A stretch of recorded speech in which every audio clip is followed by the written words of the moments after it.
After Trump decided to go after PBS and after HBO implied that they were done with Sesame Street, we have some actual good news.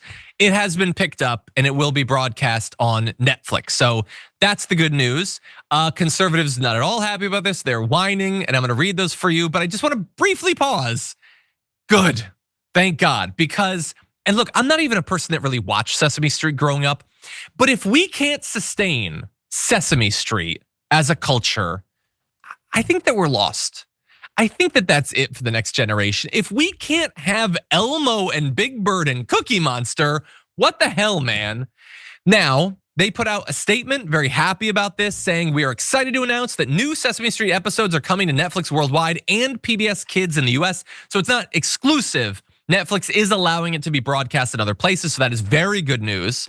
But anyway, they're saying it's serving as a unique public-private partnership to enable Sesame Street to continue to help kids everywhere and grow smarter, stronger, and kinder. So I'm sure that there's aspects of that deal that we will learn about. But as of right now, this is great. Very glad about that. And that they're making it available so kids will be able to watch it for free. They don't have to have Netflix.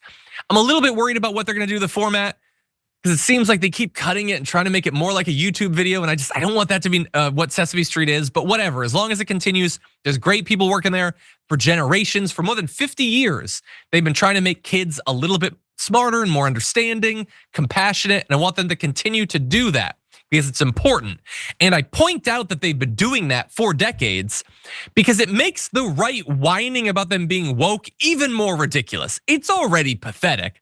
But that's what they've been. They've been trying to be inclusive the whole time.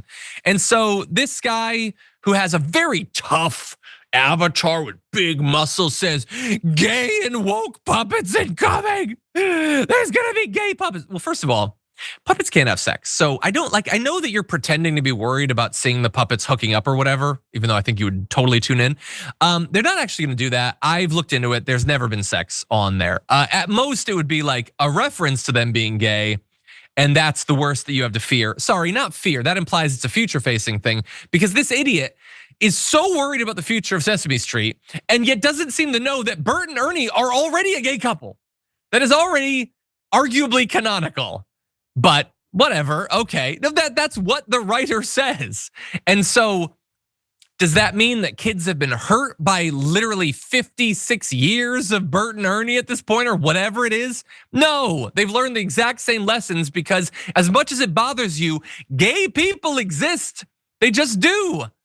And it doesn't hurt us. It doesn't hurt us literally at all. And some kids have gay parents and some kids will be gay and might like to see gay parents. They might like to see gay characters from an early age because no amount of whining on social media will make gay people stop existing. That's just not how it works. Trans people have always existed everywhere across Earth for as long as there have been humans, and they will for the rest of time, no matter how much you complain about it on social media.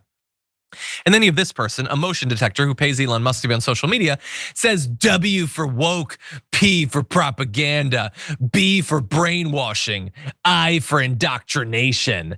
And then that's where it ends. I think he ran out of steam and didn't have any more letters. And I just want to point out the irony that this person who is responding to an probably like an employee's post on Netflix about a kids show that he doesn't watch and won't watch is saying B for brainwashing.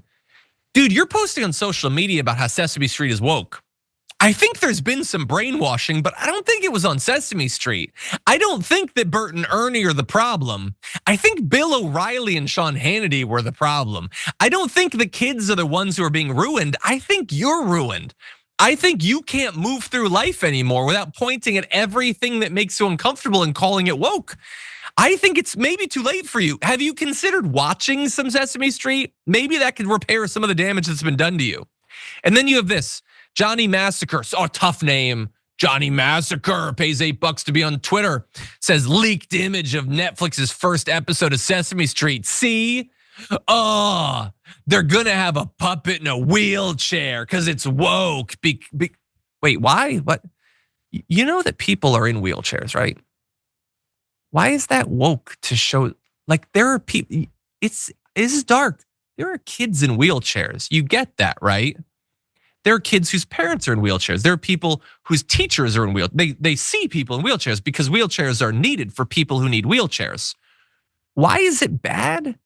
And you'll notice he doesn't say because he doesn't know. None of them know why any of this is bad. None of them know why it's bad for Bert and Ernie to be gay or for Big Bird to be in a wheelchair, for someone to be wearing a hijab, which some people do. None of them know, they just feel it because they've been told it and they want you to believe it. They just desperately want you to share the exact twisted, perverse constellation of prejudices that they have and never interrogate because they don't have the emotional or psychological strength to do so. They don't have the durability of spirit to wonder if maybe their hatreds aren't actually founded in anything. Maybe all of them desperately need more Sesame Street. But anyway, it's a win for Elmo, and that's good. I didn't watch it much growing up, but I'm watching it a little bit with my daughter right now. And you know what? It's not bad, actually. It might indeed be good.